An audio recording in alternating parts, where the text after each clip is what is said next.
All right, folks. We've been starting assembly in chapel early every day this year, so we're going to start this about a few seconds early as well. Feel free to obviously continue to get yourself some tea, some snacks, some lemonade. Grab your seats. It is so great to be here with you all. What a spectacular weekend that Mother Nature delivered to us. So great to interact with a lot of you yesterday throughout the day. The first half of the day, with me and my parent hat on. For those of you who don't know me, my name is Trip Darren. I'm the head of school here. And yesterday I was having a hard time trying to figure out which name tag I was wearing or which hat I was wearing. And in the morning, my wife and I toured through the classes like you all, with our son Jake, who's progressing well through 9th grade. And then the rest of the day I tried to get my headmaster hat back on. But an awesome time with you all last night as well. And look forward to chatting with you here today in this town hall. The way that we're going to do this is we've got 4 speakers.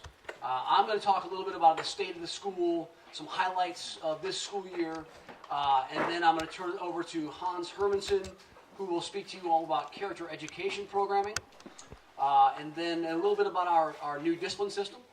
And then you'll hear from a new member of Team Barron, Rich Meredith, who's Director of Residential Life. He'll talk to you about the ways we're building culture inside of our dormitories. And then you'll hear finally from Cameron McDonald, our school counselor, about wellness programming. And he'll also make note of a cool parent programming series or session that we have coming up in December.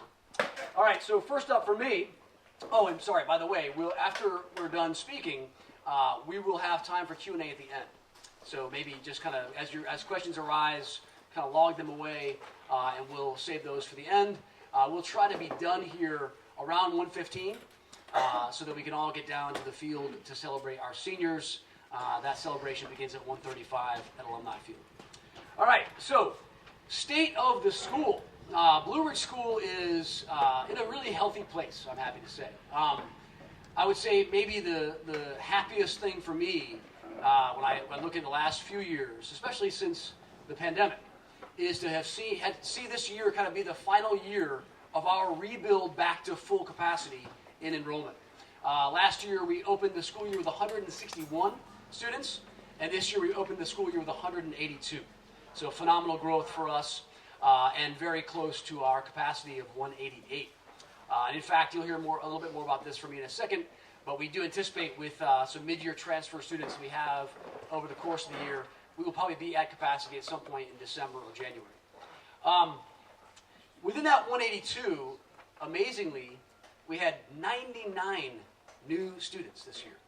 That's tied for the highest number of new students ever on record at this school. And one of only 2 years where we've opened up the year with more new students than returning. The last time was actually in 2007, and I happened to be director of admissions at that time, and we had a great year. And it was a fascinating year to see how the returning students were smaller in number, yet helped to shepherd these new guys through our culture and our way of doing things here. And this year, with an amazing group of new students, we're able to introduce some changes that I'll talk to you about today too. We saw, just again, some stats for you that I think highlight some positivity for the school. We saw 35% growth in interest in the school over our previous 3-year average. And if you bore that down a little bit, we saw in the U.S. 40% increase in interest in the school, as measured by inquiries or people that show an interest through emailing us or beginning the application process. We have boys from 17 U.S. states, 1 U.S. territory, and 23 foreign countries across 5 continents. So a pretty amazing diversity in our student body, and it's truly a global student body. And it is, I'm an optimist, and every year I think and feel this way. But this year there is something a little different. We have an amazing student body. We have, I think it is the highest quality student body since I've been here. That's 18 years. Guys, young men of character, young men of self-discipline, also who are willing to kind of adjust and live to our community rules and expectations. As just a little, data point to back that up, we've had only 2 major offenses this year. That may seem like a weird data point to reference, but typically in a school year now, we'll have had about 25. So to have only 2, 1 honor council and 1 disciplinary offense, is amazing. We haven't had a single dismissal, and typically we have about 4 or 5 by this time, as we kind of weed out some kids that really weren't probably a good fit for us. And so the fact that our guys are living up to our expectations so thoroughly and across the board is amazing to me. And we have just tremendously talented kids. Certainly I want to talk about sports in a second, but before I get there, I've never seen so many musical performances happening in our chapel programs, in our assemblies, just randomly in our dining hall, guys grabbing the piano and playing, or when you're walking by assembly in the afternoon, you hear guys playing the piano there.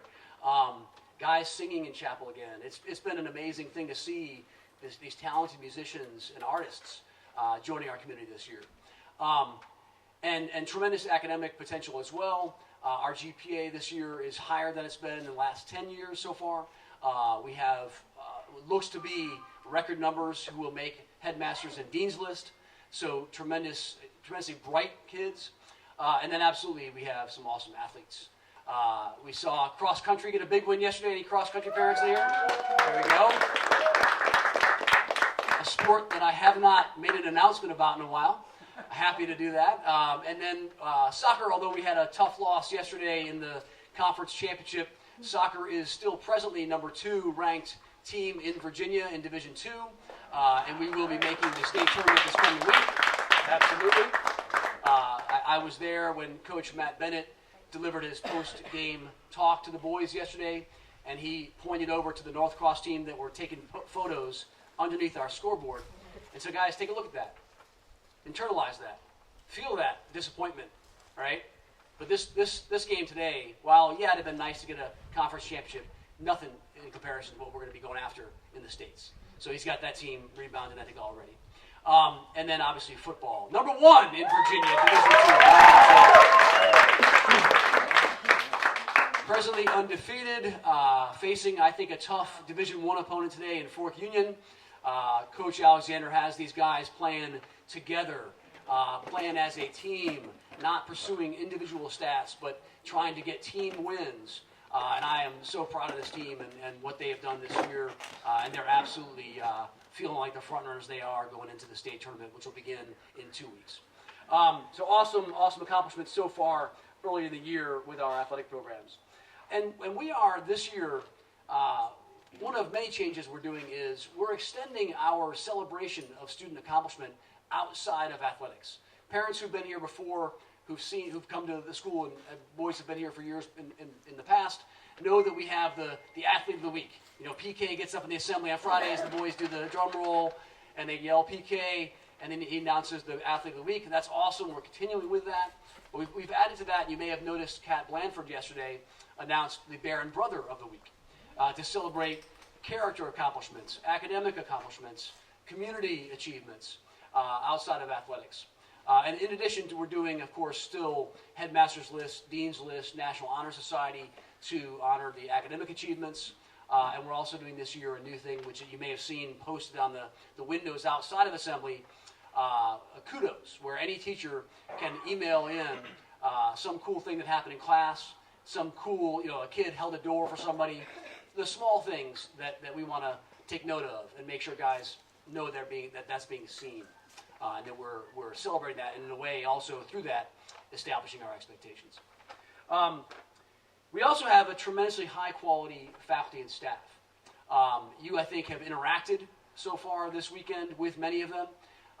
In a time when you probably have heard a lot about the national teacher shortage, you hear a lot about schools entering the school year with several, and in school districts with dozens of empty faculty vacancies.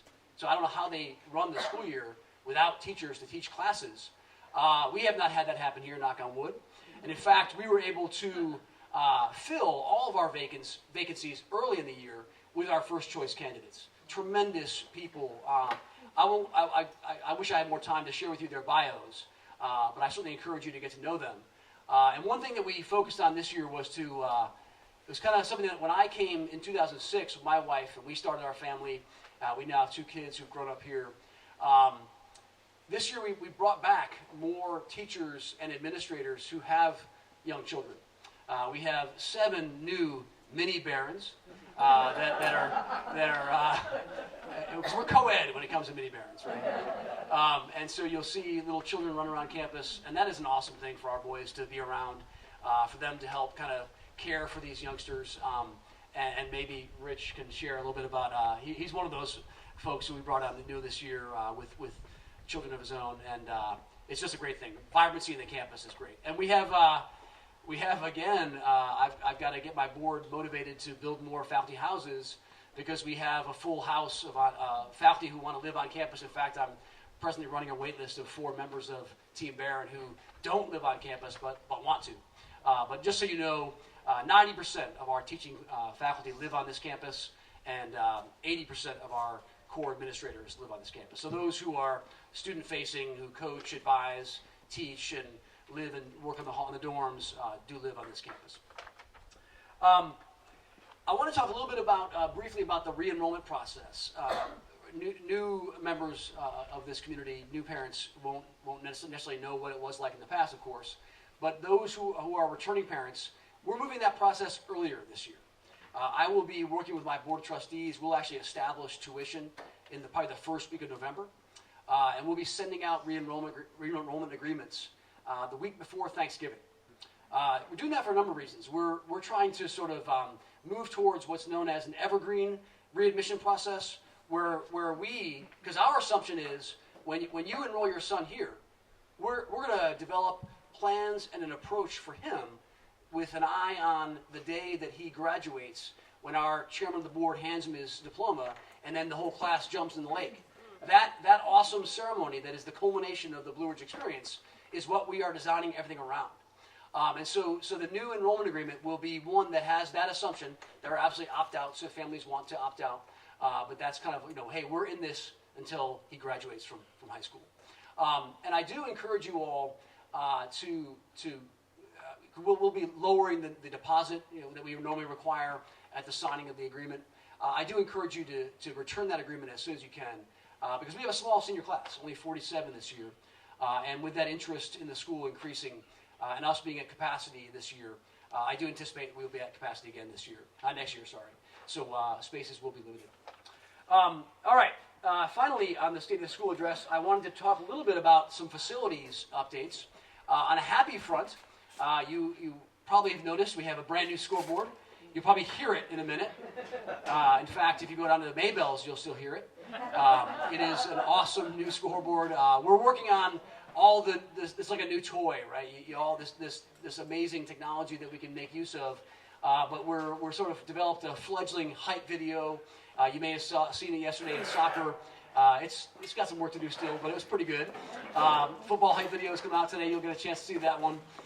But it's a great new scoreboard that really allows us to celebrate our teams and have kind of a more exciting home field experience for fans. We also, thanks to alumni who donated the money for that scoreboard. And then thanks to our trustees, we were able to do a number of things around our lake that we're just kind of referring to altogether as lakeside enhancements. But we have a brand new dock, a brand new stage, actually, a permanent stage structure that we'll use for graduation, and you may have noticed. We've also made nice kind of landscaping enhancements to the beach. It used to be this kind of terrible looking, eroded, little hillside as it fell into the water. Now it's got nice, crushed pebble. It's a great boat launch for our guys who are doing canoeing and kayaking on that lake, and of course fishing on the dock. You see the new pier we have across the pond, and then you saw and you even had a chance to walk it, we got a brand new lakeside trail that kind of takes you around the lake. and that's a beautiful new feature. And that connects to our greater 20-mile network of trails on our mountain. And then on the not so sexy but still kind of important side of things, the school has dumped about $250,000 into really exciting things like a new chiller. Hey, that's great, huh? But for those of you whose sons complained a little bit about some inconsistent AC at the start of the school year, as it was still hot in August, that will be, we think, fixed when this new chiller arrives in 2 weeks and installed before the cooling season next spring. And then we have a new boiler for our chapel. Hey, right. And you probably saw some notices from us about our well system. We have not yet resolved it. I'll be completely transparent with you. This is something that reared its head last spring. Our water levels, we have a giant water tank on top of the mountain, and we have 6 wells across our campus that pump water up to that tank. That tank started to go down to the halfway point in the spring of last year, started getting us worried. And in June, the board set forth some funds to do some new well exploration. We did aerial photography. We did this thing called electrical resistivity testing, which sends current into the earth, try to locate where water might be. No, we didn't bring those guys to have the divining rods the old school way. But maybe we should have, because the 2 sites that they identified, both were dry. We drilled down 700 feet in both instances and did not get any water. So we are now looking at a whole host of things. In fact, maybe even having a new tank set up across Bacon Hollow Road in what is a much larger basin around the Roach River. But you have, again, you've maybe seen that we've, a couple times, of course, across this year, instituted water conservation measures on campus, asking guys to be careful about the lengths of their showers and things, because there are times when we have had little rainfall, and we've had our reservoir, our tank has dropped.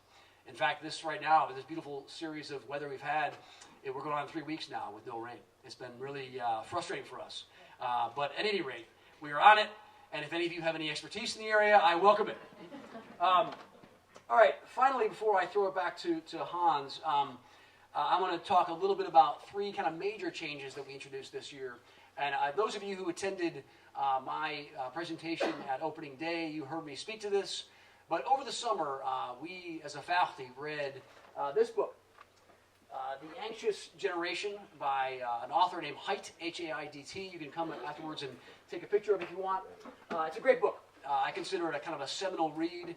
It was very informative. I had my wife read it after I did. We've made various changes as parents with how we do things with our children. And our faculty got thinking about what this meant for our boys. And in previous years, we had a cell phone policy where basically teachers were asked at the start of every class to either have a bin that the boys would put a phone in, or some would have this little thing that hung on the back of the door with sleeves. Boys put the phone in there. Some teachers didn't bother. And so it was a frustrating thing. We have maybe a third or so, at any given day, a third or so of our classes where boys will be sitting there texting their parents, and their parents would call me and say, hey, I had a 15-minute conversation with my son. He's in math class. What's going on? And not to mention, in past years, if you came and joined us for lunch, you'd see guys sitting around a table having conversations with each other over the phone, at the same table, right? And we also would have a pretty challenging time, actually, getting our boys to acclimate to this community. So sort of in a way, we never ask them to throw away the friendships they have with their buds back home, but we want them to, while keeping and preserving those friendships, to form new ones here, right? And this year, all of those things with our new cell phone policy have seen dramatic improvement. Our academic engagement, I mentioned the GPA earlier in my talk. That has been, I believe, hugely because of this new cell phone policy. The engagement with the community. Again, go to lunch now, and you see guys actually having human, person-to-person, actually using their voice and seeing a face in front of them, conversation. And we've had way less homesickness. Not no homesickness, right? It's still natural for guys to feel like they miss home, they miss the comforts of their room and their parents and their friends. but we've had way less of a severity of that. And we've seen friendships develop at a much faster pace, and guys kind of falling in line with being part of this community. So that community engagement's been a big part. So yeah, we collect cell phones at 8 o'clock in the morning. We return them to the boys after sports. So that'd be 4:30 on a Tuesday. It'll be 5:30 p.m. on a Monday, Wednesday, or Thursday. And then we actually made a little bit of a kind of a hey, throw a bone to the student body because they were fussing about 3 weeks in. We give them back at 1:30 on Friday. But we really feel this has been a positive change. So far, the vast majority of parents I've spoken to have shown me that they like this change. They support it.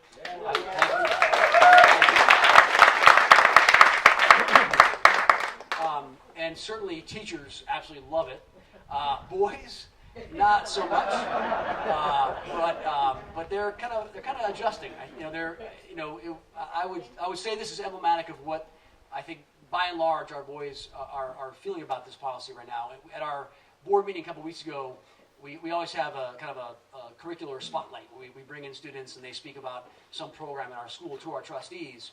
And this one was about the outdoor program. We brought in 4 boys who experienced various parts of our outdoor program: mountain biking, canoeing, kayaking, etc. And so while it was all about that, at the end there was Q&A with these students, and our chairman of the board threw him a curveball. He said, "Hey boys, pretend Mr. Darren's not here. What do you guys think about the cell phone policy?"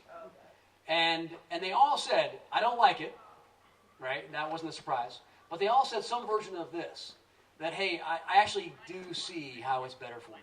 I actually, I feel like I'm doing better in classes. I feel like I'm more a part of this place. My friendships are strong. And so they're starting, I think, to internalize how this is good for them, right? And that's one of the hopes, right? That over time, this will become part of their daily routine. That when they go to college, they won't just go back to being cell phone junkies. They'll actually, have realized for themselves the benefits of this cell phone policy. So I thank you guys for so much for your support. I talked a bit about the homeschool partnership at the opening of school, and you guys have absolutely lived up to my hopes. I have heard so many conversations, and boys have told me they advocated that hey, Mom, please call Mr. Darren and tell him he's crazy. Tell him you're gonna pull him out of Blue Ridge if he doesn't change this policy. And you guys held strong. You backed us up, and I really appreciate that. I can't say I think it's over yet. I think there will become more times when they advocate for that change. So I hope you will stick with us. But thank you also for your support. All right, the morning routine. I won't talk a great deal about this, but I joked at the start that we were starting this early, like we have started assemblies and chapels early, and that's another dramatic change from the past. It used to be where we had breakfast optional. Guys would come to chapel or assembly at 8:15, ideally, and Mr. Brown would get up at assembly and he'd take attendance by, kind of pointing around the room to advisors who would hold their thumb up or thumb down if all their advisees were present. Thumb down means they're not present, and they'd announce the names. We'd send prefects and proctors out to get those boys. 5, 6, 7 minutes later, we're finally starting chapel or assembly. It was frustrating. The same names would often come up, and it would be almost like embarrassing, and it almost seemed like, almost like a defeating feeling to start the day that way. And so now we have our boys report the dining hall. They hand their phones in at 8, as I mentioned. They grab something to eat. They are then gathering as a hall, having a quick check-in on the dress code, and then they proceed to the chapel or assembly, their first major commitment of the day. And we are starting these early. It's amazing to me. We're having way better dress code adherence. So the lateness to class is no longer a thing. And I think this is a small but really important change this year as well. And then finally, we have made some, I think, pretty significant changes to our discipline system. We haven't had to really use it much, thankfully, so I don't have a whole lot of data to share with you, and Hans is going to speak more about this in a second. But we've always had a good system that was great at accountability, was great at drawing the line where if you stepped over this line, you made a mistake, you suffer these consequences. We still have that system, and because lines are important for teenage boys. But this system we're deploying now has more of a restorative justice component to it, where we're really focusing on the learning that guys do from making a mistake. and that they, when we have a punishment, that punishment has some direct tie-in to what they did. So it might be an apology. It might be a conversation with someone who was harmed by their actions, et cetera, et cetera. So I really love this new discipline system. I think it's going to be a great thing for our boys, and I'm going to leave it to Hans to speak a little bit more about that. So I'm going to introduce to you Hans Hermanson, Assistant Headmaster for Student Affairs.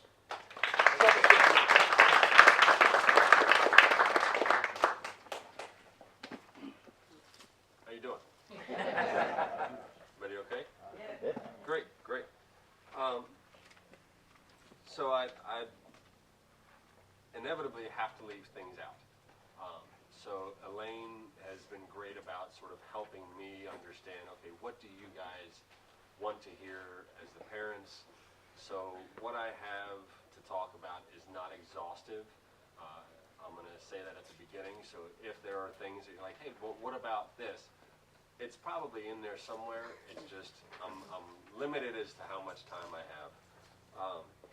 So I just want stand a little closer to the mic. You know what? That feels weird to me. So I'm going to hold the mic instead.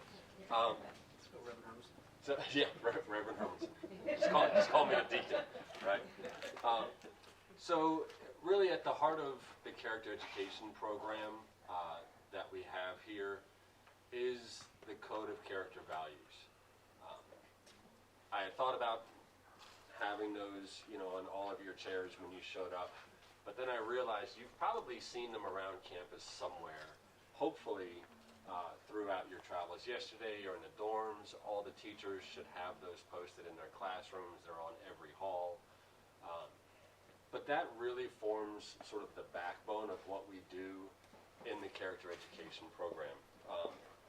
And just to be clear, and I just had a conversation with the parent earlier today, we are planting seeds with character education. We are not expecting them to walk across the stage at the end of their senior year, completely functional adults, right? That would be awesome, but that's just not realistic. So what we're really trying to do is just plant the seeds for them, or give them a tool bag for character that they can take with them and use those tools in life as they start to come up. And at this age, a lot of what character or character development looks like is a lot of doing. It's a lot of acting. And that's okay, because in a lot of ways, we breed that into them, right? We are asking them, well, what do you want to do when you grow up, right? And there's that part of it that is the acting out. And there's nothing wrong with that, but I would invite you to consider maybe a different way of thinking. And how I approach it is not so much what do you want to do, but how do you want to be? And I think that that's a shift that I think we can fundamentally make in how we relate to students and how we relate to their growth. Because if we can get the how and the be right, the doing will naturally sort of start to correct itself. So that's sort of how I choose to approach character development, is how are you being in the world and with yourself? Mr. Darren referenced the discipline, and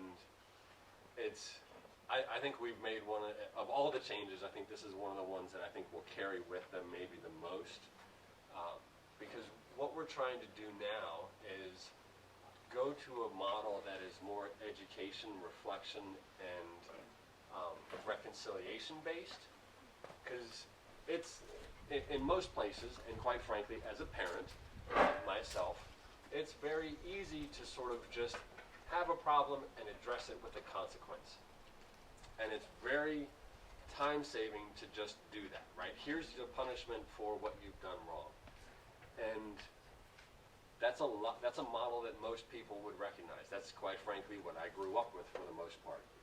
But it doesn't actually stop the cycle of having those same traits keep coming up, because they're not understanding what's going on. So now when a student does something wrong, major offense, what they have to do is they actually meet with me first. And we will sit down and go through this process, as he alluded to, of, hey, what is the function of this? Why did you do this in the first place? What drove you to make this poor choice? And then we'll give them some sort of an exercise to help educate them. Here's how you can avoid that in the future. The reflection process is huge. You know, to get them to understand what's going on with them and why, you know, I use the analogy. You guys remember those like stress balls? Or like even if you use like a water balloon, right, and you squeeze it and it pops out on this side and it pops between your fingers.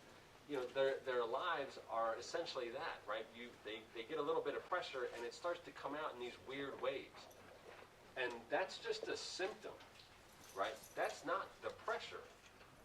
So getting them to understand, hey, what's causing the pressure, and let's deal with that. That's the reflective process. Because the symptoms are mildly irrelevant, in my opinion, right? But then also, to me, the biggest part maybe is the reconciliation piece. And this is where, for the student, it is so important, in my opinion, because if you don't do the reconciliation piece right, then they can almost start to feel abandoned, right? Like, I've done this wrong, and now I'm no longer a part of this community, okay? Or how are we welcoming them back in and say, hey, how do you apologize to that teacher that you disrespected or that student that you just got in this argument or fight with? And how do we get them to understand, hey, yeah, you screwed up. Welcome to life, right? You screwed up, good, okay. But it's okay, we still love you, right? And who's there giving them that hug and making it okay? So that we still have the consequences, right? As Mr. Darren said, we still have the consequences. That is alive, it's vibrant, right? That will happen. But it's the sort of forerunner to that I think is really making a difference. And the interesting thing is, one, yes, we don't have the number of major offenses happening, but so far, and I know this because I'm the one that's having to do all these meetings, I've not had any, let's call them repeat customers, you know, which is really interesting to me. I mean, the process seems to be working, where they're doing the steps and they're actually learning, and that's the point of what I would say. You know, failure is only failure if you don't learn from it. But if you do, how can you call that a failure, right? To me, that's a success. Moving on, character education, sort of the hallmark, if you will. The hallmark of the character education is the ROPES programs. That's the rites of passage expeditions. They happen in the spring, the week before Easter break. And this is a time where all of the classes will leave campus, go out and do something challenging. They're taken out of their comfort zones, pushed in some way to do some sort of community service, some personal challenge, whether it's physical, mental, emotional, doesn't really matter because it changes for each group. The rites of passage really are something that's as old as dirt. Communities around the world have done these for ages. And really the point was to get the kid out of the home and to challenge them in some way that helped them recognize who they are, what they're capable of, and what their maybe purpose in the community is. And that's what we're sort of trying to mimic, except we don't do it once, we do it 4 times if your son is here 4 times, which is great because they incrementally change and become less about the individual and more about the community. So for the freshmen, it really is about how can we challenge you? We're going to push you hard over 4 days on a camping trip that goes out into the national park. And it's going to be stressful, it's going to be uncomfortable, but you learn a lot about yourself when you're camping for 4 days. There's a lot of things that you cannot do for 1 or 2 days that you can't not do for 4 days. I'm not going to go any further into that, okay? But, you know, breaking down those, you know, comfort zones, let's call it, where students want to live, right? We want to live in what's comfortable, and we're forcing them out of that. But for the freshmen, a lot of it's individual, right? By the time you hit your senior year, yes, we're still challenging you physically, right? We go from here all the way on 22 plus or minus mile hike in one day. I see on your camera, she's like, what the heck are you doing, right? No, so we do this in one day, right? All the seniors will go on a hike, and it's a slog. I mean, I've, working on number 9 or 10, so if I can do it, and I'm 46, and I've done this for the last, 11 years, they can do it. It's challenging. But before that, they do a whole lot of community service. And after that, they do a whole lot of reflection. And the first night, that before this all kicks off, what we do is we have them tie ribbons around themselves. They can put it on their wrist, they can put it on their ankle. But what they're writing down is something that they need to let go of. And specifically, something about their childish nature, right? That kid part of them that they need to let go of, so that by the end of the year, they can then take that, let it go, and then walk into the world as that hopefully young adult that is actually useful and helpful, providing in whatever community they find themselves in next. And it's that last night on that ropes process for them, it is one of the most powerful nights, because we stand around a campfire and all those ribbons get tied onto a staff, and they burn it, and then they start sharing. And I mean, guys, it is so neat to see some of the guys that you would not expect literally breaking down in tears. And it is just, it's a night to be a part of. Chapel. Chapel's one of those places that, we were talking about being triggered the other day in a faculty meeting. And I know chapel can be triggering for some people, for some students.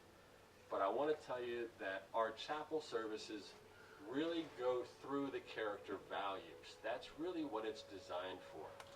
It is designed to help with the first one of those, which is purpose. And how do I find that greater thing outside of myself that I am here to serve? And we recognize that purpose is elusive, but that's the scoreboard. there's your scoreboard. I thought the Angels are playing for you. All right. Yeah, really starting to preach now, right? But it really is, every 5 or 6 weeks we change. So we start with one of the character values. We'll do that one for 5 or 6 weeks, then we'll move on to the next one. Same thing, 5 or 6 weeks. And what we're doing is we have, on Tuesdays, we always have a faculty member speak. And what they're doing is they're speaking to their life experience, giving one of those topics, so that the boys can start to understand, hey, there's not one way to find purpose or navigate life. And it's really impactful for them to hear from as many people as they can, so that they understand, hey, you know what, my path that I'm walking is okay. There's not just one way to do this.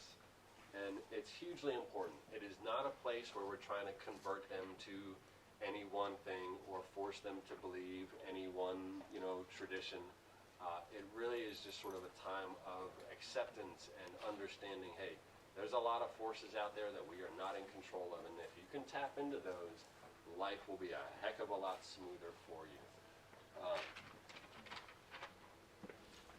Advising.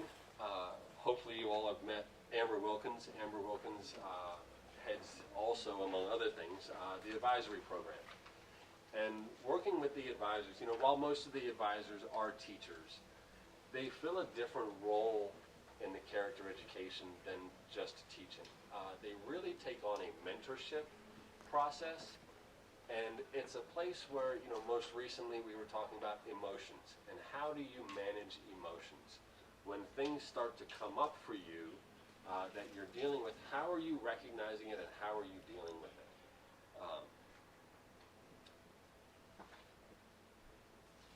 We do the relationship building process there. A lot of times, and I can go back to my experience as a student, I couldn't stand teachers. Could not stand teachers. But mentors I could do. And having an adult that I could relate to as a mentor was huge for me, especially here. because I came here as a student with a huge chip on my shoulder. And having that type of relationship, that's really what it's about for us.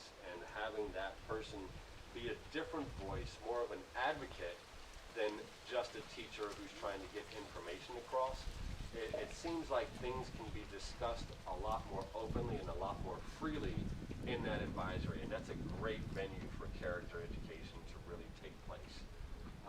And then lastly, you know, hopefully you guys all know Elaine Alexander and the Saturday morning programs that she puts together. Again, great venue, whether it's, you know, team building through competition, low stakes competition, right, not like a football game kind of thing.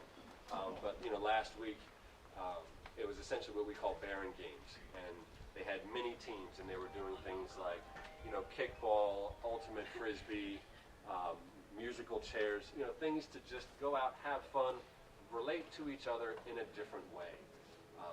We do health and wellness is one of the things that gets covered in the Saturday program, right? How do I learn to take care of myself, mentally, emotionally, physically, you name it. Counseling. Cam McDonald does sort of group counseling sessions on trying to break down the stigmas that a lot of times are related to, you know, seeing counselors, and how does that work, and how are the tools that you can have applicable in your daily life.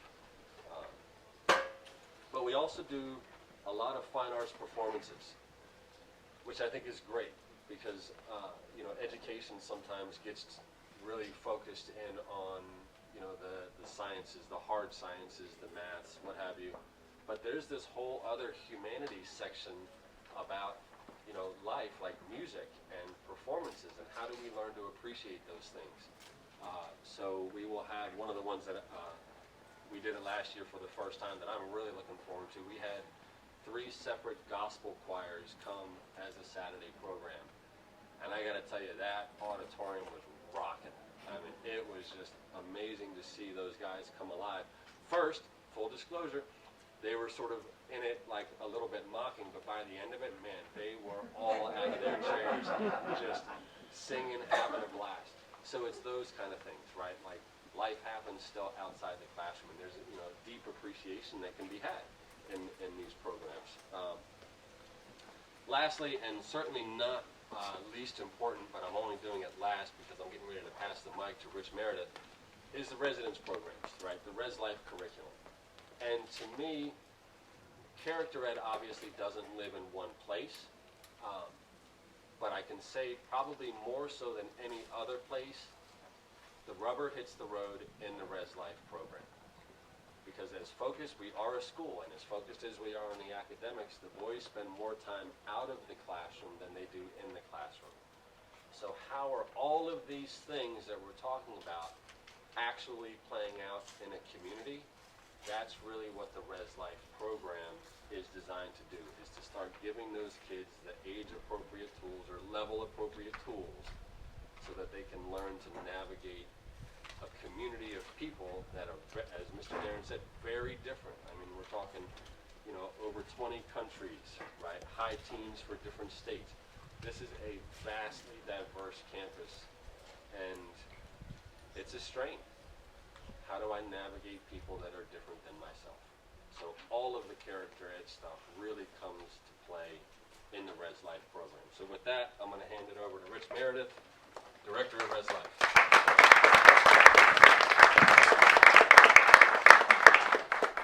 Afternoon. Res Life. Before I begin, I just want to convey how excited my wife, Hunter, and I, and our 2 children, Teddy and Ellie, are to be a part of this community. We moved here in July. Everyone, teachers, faculty, students, other stakeholders, and parents in particular, have been just so wonderful. It's been great. We felt like this was a great community before we moved here, and now we know it is. So thank you for that. I'm also really grateful. I'm grateful to be given the opportunity to serve this year as the Director of Residence Life. And one of the reasons why I'm grateful is because I'm metaphorically stepping into some really great shoes.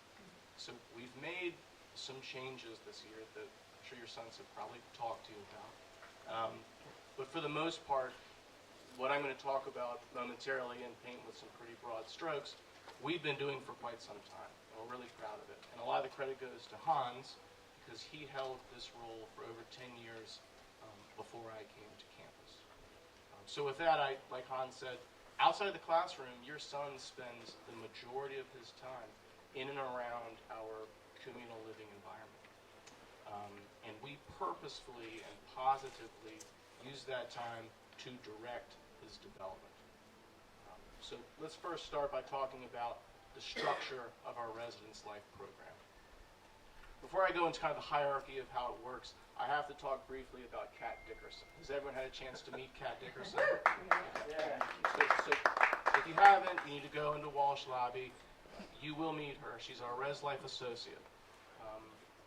Kat will do everything from coordinate travel, but at the end of the day, she says that she's the hall mom. So she knows all the boys. She knows them by name. She greets them in the morning. She knows everything that's going on with them. If I have a question, say, oh, he's so, she tells me what's going on. If a girl breaks up with your son, Kat will talk to him, and she always says she wasn't good enough for you. So we really could not run our Residence Life program without her. She's so valuable. But aside from that, so kind of how it all works. There are 10 halls, right, at Blue Ridge, and of the 10, there are 9 hall parents. So one hall parent takes 2 halls. That's in Booker, the senior dorm. It's important to remember that hall parents are not just hall parents. They serve multiple roles at the school. Some are faculty members, staff, coaches, but they all really buy into the mission of what hall parents do. And the hall parent mission is in loco parentis, Latin, right? In loco parentis means in place of parents, right? So in loco parentis, hall parents are responsible for creating and sustaining a residential culture and experience that is productive, healthy, safe, and fun. Right? And hall parents do that in a number of ways, but I'll just talk briefly. Some of the 2 things that I want to focus on. The first is the morning routine, and we talked about that a little bit, but hall parents are taking on a greater role this year. This year, we're asking our hall parents to literally wake up the boys if they need to. So I'm the Middle West hall parent, 9th and 10th graders, so I probably have to wake up more boys than maybe the seniors. But hall parents are responsible for waking them up, getting them down to the cafeteria to have breakfast, turn their phones, be in dress code, and then be on time to their first appointment of the day. And it seems to be working out pretty well. The other thing I want to talk about is culture. So hall parents are responsible for building and sustaining a positive culture on each hall. They do that by creating with the boys on their hall a hall standards agreement. All right, and these are norms and rules that the hall will live by throughout the year. So that culture is really important to us this year. So then underneath the hall parent is the prefect. As you all probably know, prefects are senior leaders. They're elected by the student body, and they're selected by faculty, and they, above all else, serve as role models for underclassmen and also role models for their fellow seniors. When a hall parent is not around, the prefect, in essence, serves as a hall parent. All right. Prefects play many roles. Sometimes they're disciplinarians. More often than not, they're mentors. They're consigliaries. And then sometimes they're a shoulder to cry on. Right? So our prefects are specifically chosen for their leadership qualities, and I think we've got a great crop this year. Underneath the prefects, we have proctors. So proctors are the junior leaders. We typically have 1 prefect and 2 proctors on each hall. Proctors act as the leaders when the prefect isn't around. Most proctors are kind of it's their first leadership role. They're kind of learning how to manage people, how to communicate effectively. Proctors have different roles on the halls. For my proctors, they're responsible for making sure our hall stays clean. So they delegate those duties to the boys on my hall. Okay, so that's kind of our structure. The Residence Life program, I like to break it into two chunks. So the first is what I would refer to as kind of the daily processes and procedures, daily, weekly, monthly, that we adhere to maintain residential standards on our hall. So it'll be the morning routine, thrice weekly, room inspections, and the weekly and monthly duties to clean the hall is kind of the day-to-day stuff that we each adhere to maintain our standards. The second is the Residence Life curriculum. And the Residence Life curriculum is based on social and emotional learning, and also teaching your sons the core life skills that they would need to be successful in life. In essence, what we're doing is we're teaching your sons the things that they need to know. They wouldn't necessarily learn in a classroom, but they will need to be successful once they leave what I like to refer to as kind of the warm embrace of the Blue Ridge bubble. Right? So we want them to be productive and independent men. Most lessons are taught by the hall parents on Monday mornings before class. And we use what's called a moving in, moving through, and moving on model. So moving in is for 9th graders and new 10th graders. They are welcomed into the community, and the focus is on who am I and where do I fit within the structure of our school. I wrote down some of the lessons. I chose 3 lessons for moving in that 9th and 10th graders will learn this year. Using active listening, valuing an education, cultivating curiosity and grit. Moving through is 10th and 11th graders. This is more focused on interpersonal skills and communication. They know that they're a part of the community. Now what role do they play now that they're beginning to become leaders? Moving through, I chose 3, standing in another person's shoes, empathizing with others, and debunking myths of manhood, which is a really great one. And then moving on is seniors. So they're leaders in the community, but they're getting ready for what's next.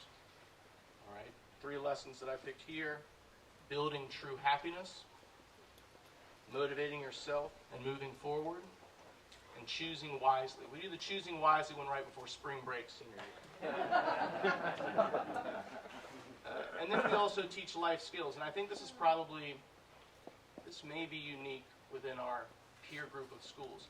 We actually have a Residence Life coordinator who pulls the boys out and will teach them how to change a car tire, how to plunge a toilet, how to change a wax ring on a toilet, how to jumpstart a car, how to properly do your laundry, how to mop a floor, as well as what is savings, what is investment, what is the beauty of compounding interest, what is a 401k, why are credit cards something to pay attention to, and just the kind of stuff that we find that is very valuable.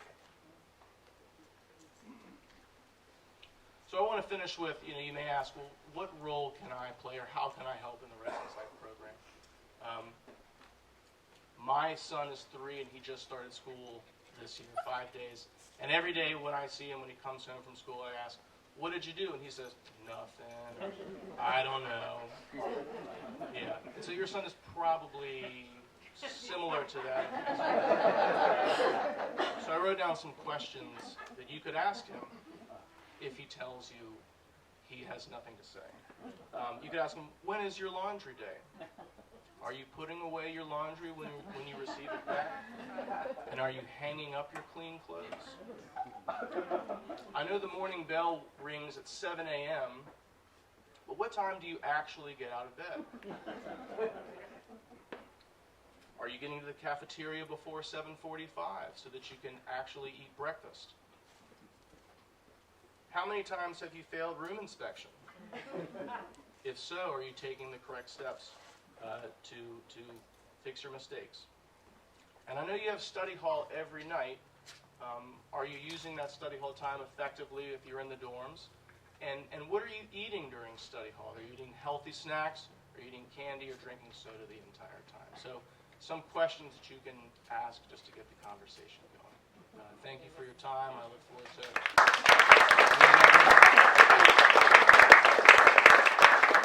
Next is Pam McDonald.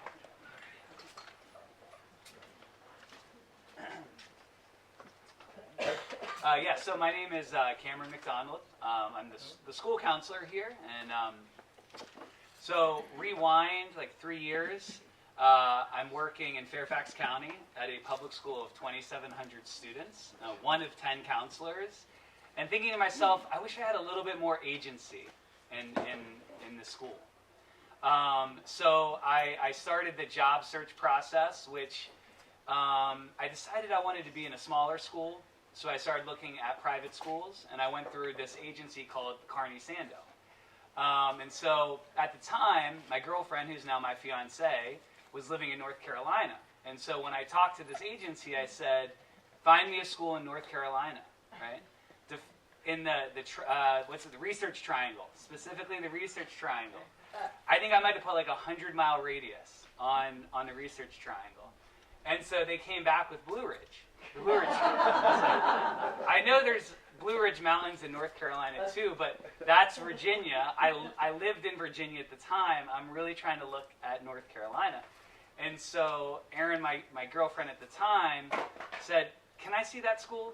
Can I see what that school looks like? So I showed her, and she was like, Cam, like, haven't you always talked about how boys seem underserved in public schools?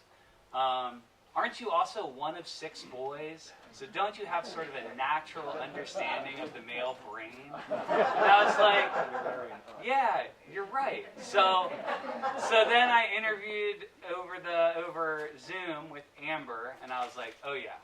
And then I talked to Hans, and I was like, oh yeah. And then we visited, and I was like, oh yeah. And then I took lunch break out in my car at the school I was working at, and I remember I was like very self-conscious that people would hear me having this conversation with Tripp. So I had my windows rolled up. I could barely breathe. It was so hot. The car was steaming up and everything. But anyway, so all to sort of say that I feel really blessed and grateful to get to be here. And when I did visit, I was so struck by not only the faculty and the staff, but the students and the sense of community that felt real. The school that I was in with 2,700 students talked a lot about community and belonging, but when you have that many students, it's hard to really make that real, and I sensed that almost immediately when I walked on campus. So my role here is, as the school counselor, is overseeing the social emotional health of the school, and that's kind of daunting and heavy, so I really look at it as more that I'm supplementing the social emotional health of the school, because small classrooms, the structure of the day, the extracurriculars, the focus on res life, that does a lot of the legwork, a lot of my legwork. And so I can focus on sort of how to meet the school broadly, and then even meet with your sons one-on-one and support them with whatever's going on with them. So, boys and feelings, right? Teenage boys and feelings. I, as the counselor here, could very easily be the least popular person on campus, and you can imagine that, right? It's a lot of boys, not all boys, but a lot of boys grow up, and the way they grow up is, I gotta hide my feelings. Like, to survive, I gotta hide my feelings. So we and I really try to approach mental health with your sons indirectly often. So I try to meet them where they are. And who they are and where they are is often tied up in their identities as athletes, right? Their identities as maybe musicians, as artists, right? As sons of you guys, right? Of brothers, right? So I try to meet them sort of where they are, instead of saying, hey, come sit down with me and let's talk about your deepest, darkest feelings, because that's how I would become very unpopular. So it's really indirectly, and it's through goal setting, goals, right? Purpose, like we talked about earlier. So again, that's a way. Talk about goals. Goal is to score a goal in every soccer game. Whoops, didn't score a goal in the last soccer game. Got to reevaluate, reassess goals, right? So again, meeting the students indirectly where they're at with mental health. broadly speaking, one of the things that I thought about quite a bit last year was how can we evolve to meet the needs of the school, broadly speaking. So that's where our conversations around how can we address bullying, right? Because we know it exists. We know it doesn't stop at high school. It exists in college. It exists in the workforce. And so I wanted to have grade level conversations around bullying and have them not be pedantic, but real conversations. So Rich, myself, Brandon Dean, and senior leaders. So 18, 19-year-old men, young men, discussing bullying and sharing vulnerability, right? And I don't know about all of you guys, but when I was a teenager, having another teenage boy talk to me about bullying or strategies that they had developed was way more impactful than a teacher telling me, please don't bully, right? So that's been one of the great things, and I think Rich would concur, is these older boys sharing stories of being bullied, of being a bully, right? And ways to sort of protect yourself and whom to go to when you do get bullied. And so again, we're meeting with each grade during the first part of study halls. We've met with freshmen and sophomore. We're meeting with juniors this next week and seniors the following week. So on top of that, one of the other areas of need that I felt like we could develop at Blue Ridge was around substances and drugs and alcohol. And again, when I reflect on how that was communicated at my high school, it was sort of like the Chris Farley, Matt Foley motivational speaker speaking to the entire school, right? About how he lives in a van down by the river. But I feel like where we are in 2024 with drugs and alcohol and teenagers has to be a more nuanced conversation. With vaping and just the accessibility, with the fact that it's now legal in a lot of states. It's legal in Canada. And so what messaging are our kids getting, and what messaging do they need to get? So the conversation, again, it's not pedantic, but it's more around the science behind drugs and alcohol and the impact it can have on the developing brain, on your body, on your relationships with other people. I come at it from what are your values? You value your parents, correct?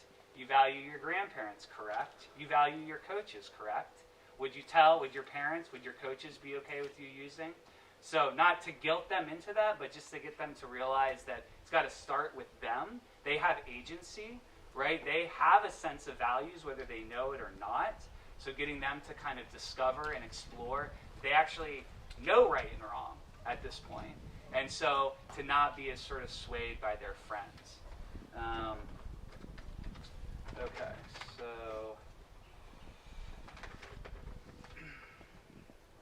another is super, super, super important, and we would be highly remiss if we did not address this, is what do healthy and unhealthy romantic relationships and platonic relationships look like? It's my firm belief that this needs to be addressed explicitly with boys, not in a shameful way, but I think that this school is only as good as the alums that it produces. And if our alums develop this incredible brotherhood and this sense of confidence, but then aren't able to translate that into healthy relationships outside of school, then I feel like we're not really serving the kids. So that's something that we worked with last year, teaming with Elaine Alexander, the One Love Project. And so again, that's talking about things such as consent, and again, just giving them clear pictures on what healthy, unhealthy, codependent relationships can look like, so that they have an understanding when they leave here and they go off to college, they have a better sense of what's healthy and what's not healthy.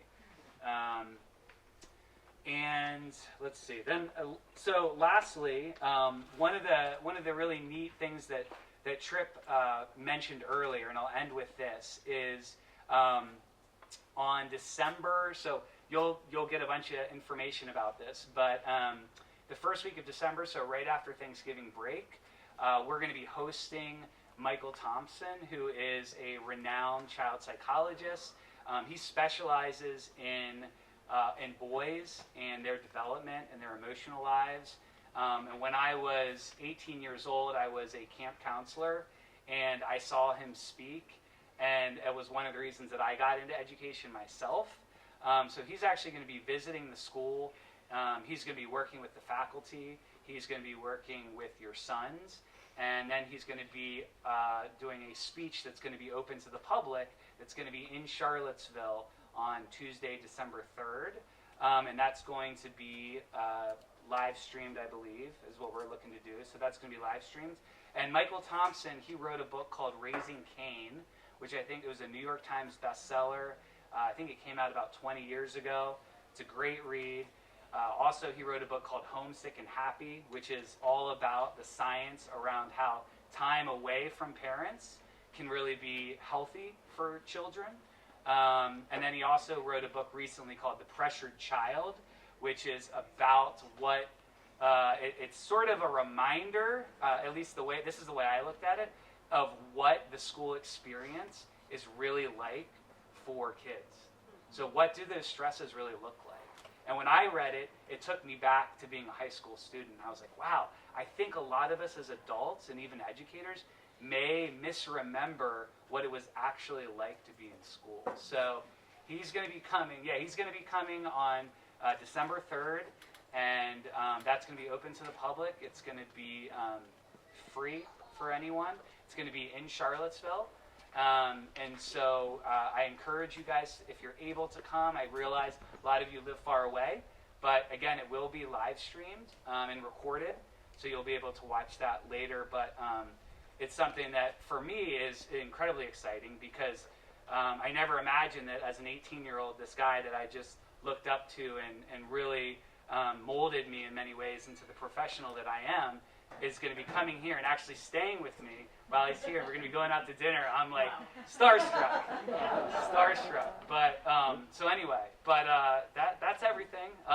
Again, I'm like so grateful for all of you, and this is again my second year, and I feel like, as Tripp was saying earlier, there's a really positive energy going on right now, and I don't think any of us would say that things are perfect. And we know that we have areas that needs to be addressed, but I wouldn't want to be anywhere else to do that. And I feel like with the leadership that we have here, we're ready to tackle anything that comes our way. So that's all I got. Thanks.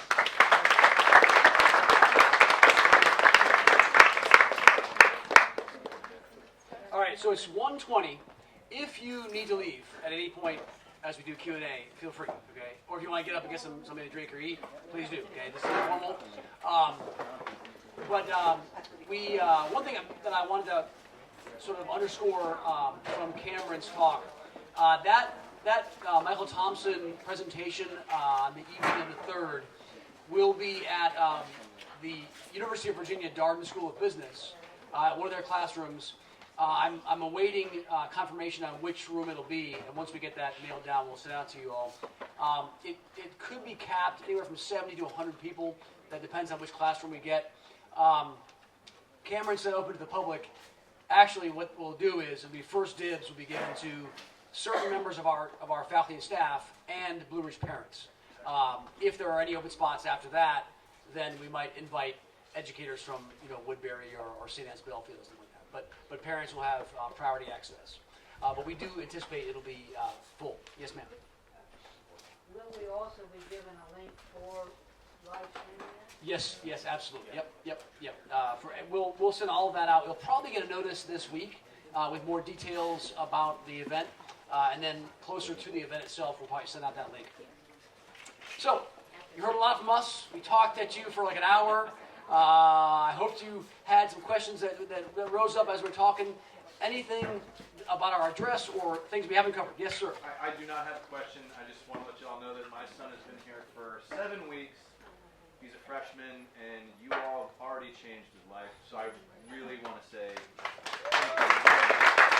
By changing his life, you changed mine and my daughter's. So Thank you so much. Appreciate it. Thank you.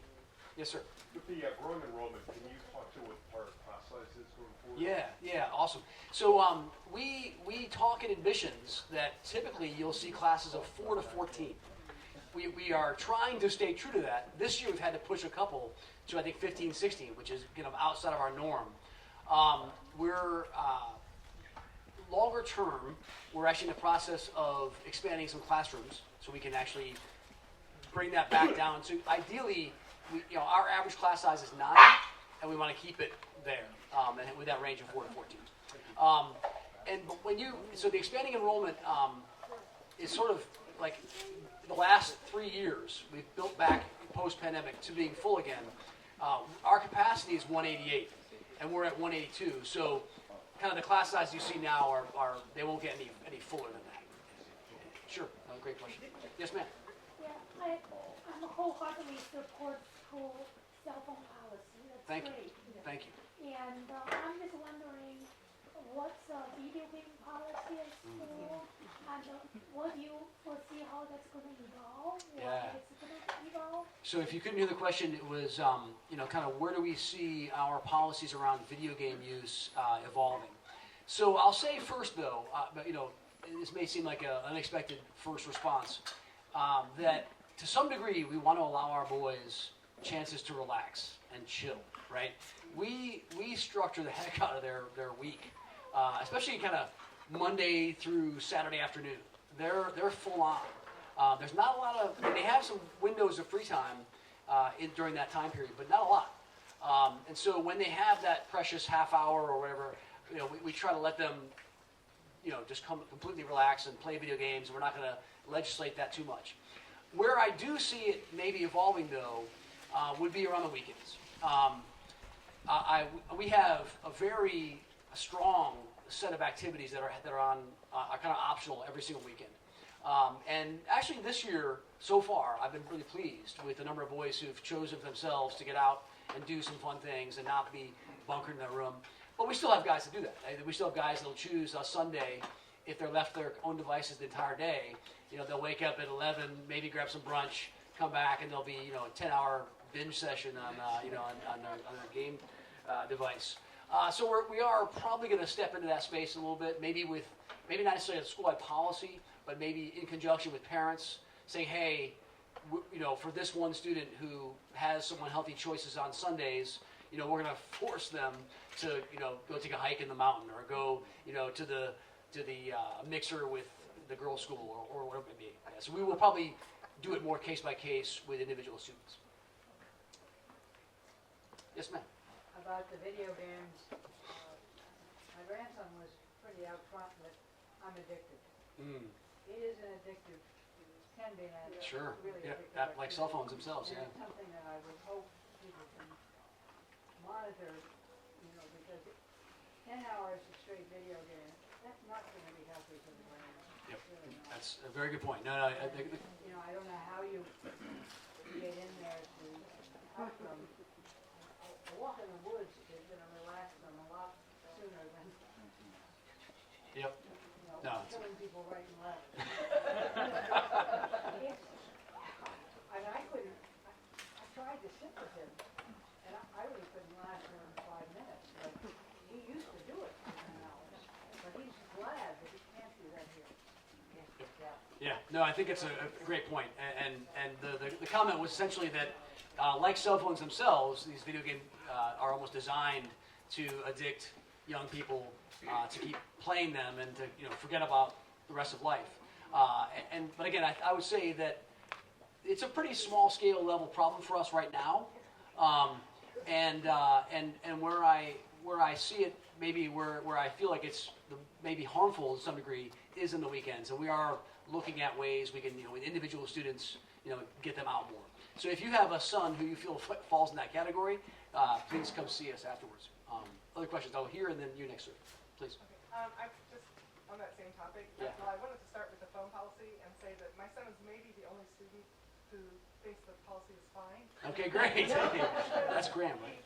Yeah. Graham, he was at a military school last year, and this is like. Oh, he's loving it. But he is addicted to his phone when Mhm. he gets the opportunity to use it. Yep. And I'm most concerned about social media and Mhm. not the like people he meets on social media, but it's like the Instagram life. Yeah, you yeah. know, and Yep. the hustle culture. Yep. And I mean, if you ask him what he wants to be, he'll say an entrepreneur because I want to make $1 billion. And so I say, well, what do you want to? What's your business plan? I just want to be an entrepreneur. Yeah, yeah. So I wonder, in the different programs that you have, are you guys? Because I think it's not just him. I think a lot of kids in this generation are just wrapped up in that whole sort of hustle culture, thinking they're just going to pop out and make $1 billion. $1 million's not enough for him. So I wonder if that's part of the program. Hans, you want to grab that one? Or? So, yes and no. One, to answer your question, we do have an entrepreneurial teacher, interestingly enough. So, I would say, on some level, yes, encourage him to sort of, hey, if you say you want to do this, then hey, let's do it, right? And let's take a class on how to do that. One of the Res Life lessons, I think it's in volume 1, is reviving digital zombies, right? And getting them to understand, hey, there's nothing wrong with the phone in and of itself, but it's more about how you use it, right? And I think that there is some value. It's really interesting, and as I can't believe I'm going to say this, as an older person, right? I don't see those things, but the amount of connectedness like my daughter has been able to keep with friends and what have you, it's kind of neat. So it's really about, okay, how do you use this tool that you really have that is an amazing thing? And so yes, but it is not what I would call outside of, again, that Res Life lesson. It's not like we have a class on it. It's really, I would say, almost more kind of like the character education. And holistically, how are you spending your time? What are you doing? What is, when that becomes your thing, what are you not doing? And getting them to understand what commitment looks like. And it's not, commitment can kind of go both ways. You can be committed to drugs. And the phone is a drug, So just getting them to understand those types of things. So I would say no, not specifically, but more holistically, yes. That's great. I was thinking actually more though about the message that they're getting online about you can be an influencer and you can be an influencer and make a lot of money, but there are so many people who are trying to be influencers who are not making the money. Yeah, sure.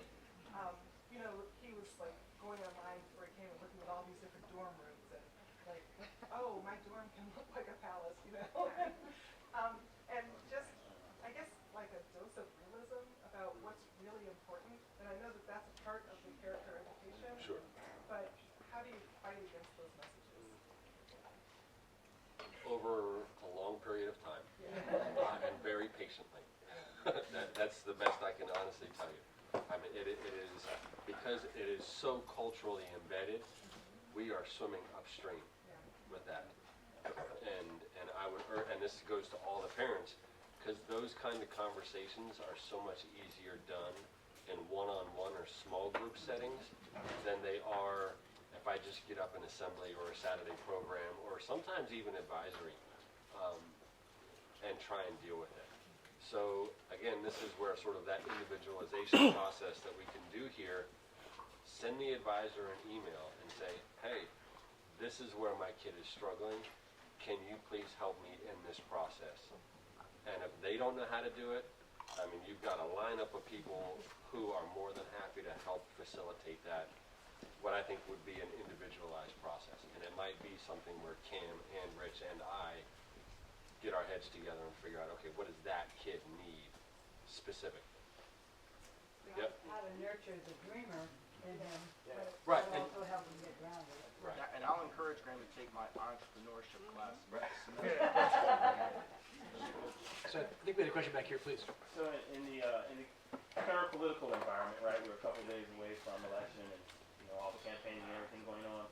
Are there conversations happening from the faculty staff level with the boys to kind of help navigate Yeah. kind of where we are as a country in terms of how we're going through this process in upcoming weeks?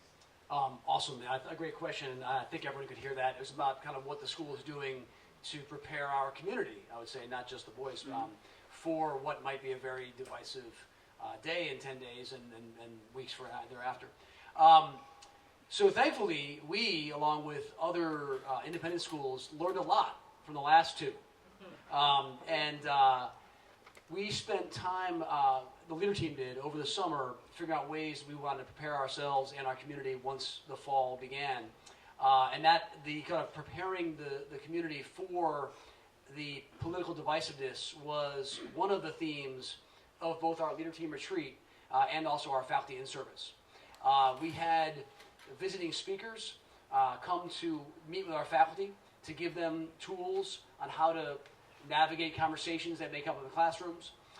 We as a school developed our statement of neutrality, which is actually a requirement of any 501c3, by the way. You are forbidden by the law when you have that status to state you are supportive of this candidate or the other. And so when it comes to our guidance of teachers in classroom, we say that when you are educating students around a current event or a political topic, you present as objectively as you possibly can the environment around that particular topic without stating your own personal opinion about what you believe is right or wrong. But that if boys ask you specifically, what is your opinion on the matter? Who do you support on this topic? Then, as long as a teacher says, it is my opinion that X, we allow that and encourage that. That's part of kind of the small school, small community feel. We can have that sort of stretch of relationship that allows us to sort of state our opinions on a certain matter. We have set up times. We have boys who actually want to vote. We have actually established ways they can do that, either traveling that day or absentee ballot. And then we'll be making the boys aware of various counseling services and support services if they're upset, in the day of the election or after. We've not. It's funny, actually. I was at a board meeting this past week for the Virginia Association of Independent Schools, and this topic came up. And I'm actually now tapping more into what area schools need to be aware of in case levels of violence occur. And it's unlikely to happen here in St. George, Virginia, but certainly it could happen in Charlottesville, like it did before. And certainly D.C. is not far away, and our boys have family and friends, and they'll obviously be very concerned about that. So we'll be kind of tapping into those resources and making sure the boys are able to connect. Yeah, but thank you for that question. Yeah. Please, here and then we'll go there next. I'm curious, I know you brought up substance use a little bit, and specifically nicotine and vaping. Are there vape detectors in the bathrooms and in the dorms? And No. if not, why? I don't know, when do you guys want to grab that one? Vape use and how we deal with it? Sure. Part of I'm going to answer the why maybe first, and this is my, how do I want to say it? I'm going to answer you personally, not as maybe the administrator that I should. I think on some level for me, it does become an individual ownership of my self-process, and respecting the students' ability to make choices for themselves, knowing that there still may be consequences of those actions. And I think having any kind of detection process would be sort of, for me, I think it would be a bridge too far. Because I would not do that in my house with my child. So it's one of those things where I think for us to have those in the bathrooms or what have you, it's a breach that I'm not quite there yet. does that mean that we don't have it and therefore we don't need it? No, we have it. I mean, like, you find me a high school in America that doesn't have a vaping problem, right? And I will absolutely take back everything I've said. But it's here. It is part of the cultural norm for the teenage youth. How do we deal with it? So originally, and I'll go way back in time. When I was here as a student, you had 4 nicotine violations before you were kicked out. Like, that was it. Progress, years and years, and we start to understand, hey, this is not a behavioral problem. This is a health problem. So that's how we're really addressing it. So now, again, depending on what it is and the severity of the substance in particular, what we will do is send the kid home, have that substance abuse analysis done. It is not attached to consequence because it's not a behavior problem, it's a health problem. And we need to figure out, like, hey, how much are you using? Why are you using? All those things. So, to me, there's a big difference between a kid on a Friday night, 15, 16, oh, let me see what this is, and he just happens to get busted. Man, well, bad luck, first time. Okay, you still need to do that. Or is it a substance abuse problem? And then figuring out, okay, can we serve that student? And I know you're specifically asking about vapes, but I think it can really run the gamut, whether it's drinking or whatever, and figuring out what does this kid really need. So that's sort of how we deal with it, is not, eventually if it gets to the point where, okay, we've got kids bringing it in and selling it, yeah, I hate to say it, whoever that person is, right, we probably aren't going to be able to keep you. And that's because if you're providing it, that's a whole different level. If you're the user, we can work with that. And we're more than happy to work with that and try and get a kid, hey, this is something that it's deteriorating your body, but let's treat it as it is. Does that answer your question? Maybe? Where did I not answer your question? Let me put it that way. I hear from my son that it's a lot more pervasive, I think, than I would like it to be. Sure, you and me both, yes. It's taken him a few years to learn how to really stay away from it. Yep. And not be in positions where he's exposed or maybe encouraged to make bad choices. Sure. And I think especially, you hear, after all the breaks, kids are bringing it back on campus.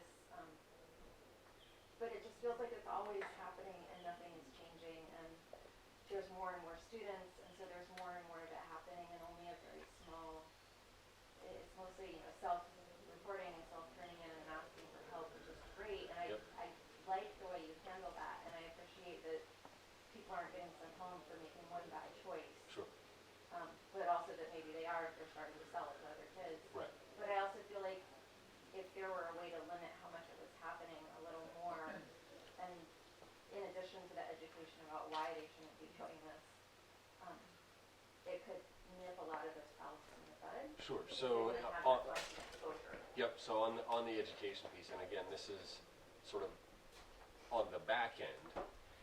Along with that analysis is the education piece. I think we go through Stanford University has a lot of online educational programs that are totally free that a kid will have to do before they are allowed to come back to campus. So there is that education piece. As far as bringing it back, and again, this is a cultural thing. I wish I could find a pack of cigarettes in a dorm room at this point. I mean, it's a weird thing to say, but like, yeah, I mean, that's the thing is, there was a time when like that was the worst thing that could happen is, oh, you're smoking. That's bad, but with the vapes, it does up the ante. It is harder to find. It is harder to detect. But again, I still go back to that. Okay. How can we give you the freedom to make mistakes and learn from those mistakes while still having the educational piece be a part of it?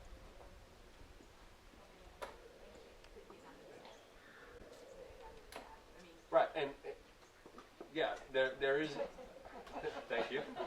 The reporting piece, and I think this is maybe a better answer to where you're going. If we don't know, we can't do anything about it. Right. Which So- is why I was asking if there's detectors detectors or something to There's clue not you in, detectors. oh, The hey, kids, this is happening. the kids are going to be way better detectors than any electronic device because they know who's doing it. So if your son is one of those kids, hey, I'm seeing this, tell him, slide an index card underneath my office door. He does not need to put his name on it, and just say, this is what's happening. And he's done his part. And that's, sorry, go ahead. Yeah, there's also, we have an app that students can use for the same purpose, anonymous Right. reporting. Right. But to me, that's really the front line of that, is the students. You know, I think it was Just- here. Yeah. I was just gonna say on that piece, sorry, like we've had a conversation with the boys though as well because I know saying like, hey, report and not that, like, you know, I don't want to be a snitch. So I think having that conversation to say, help your Baron brother because you are helping someone else like in the community. So you're helping the community. So using help versus report is also very much a way to have a mind shift. Like I'm not reporting someone, but I'm helping that person and I'm helping our community.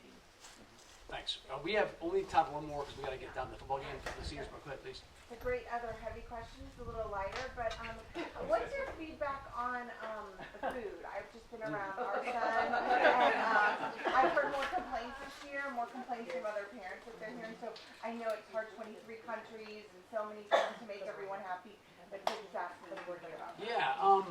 So I've been here 18 years, and my 21st year working at boarding schools. There hasn't been a year when there hasn't been some level of frustration from the boys on the food. I actually think this year so far it's actually been less complaints about it, and I feel like so we have a new leadership team in Sage Dining Services. We've used Sage now. This is our 6th year with them as our catering service provider, and they have a new chef, Alex, who's I think doing a really great job. Is it a complaint about the menu options, or is it the volume, or the quality? I didn't get too many last year, and so this year's been an uptick.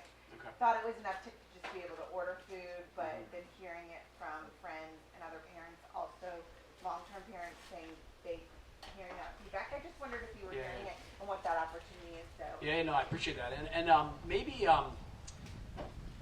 anybody. You're not the only one. Obviously, other folks are raising their hands and nodding. So, folks, if you could let me know, kind of maybe a little more specifics around what those complaints are. If they're lunch or breakfast, dinner, amounts, options. Yeah, that'll help me out. All the above. I'm getting more requests for ordering dinner, but maybe because it's by the end of the day they haven't felt Okay, so dinner. sustained. Dinner's the worst. Food is not fully cooked. That's what we're hearing. Really? Yeah. Okay, that's new. All right, that's problematic. I will absolutely talk to Alex about that. Yeah, because we never complained last year, but this year. Mine didn't either. Okay. Yeah. And All the right. plates always having leftover food on them, like the clean plates. Okay. All right. I'll make sure that I appreciate you guys mentioning that. Yeah, thank you. All right. Thank you so much for sticking with us. Have a great time the rest of the day. Thank you very much.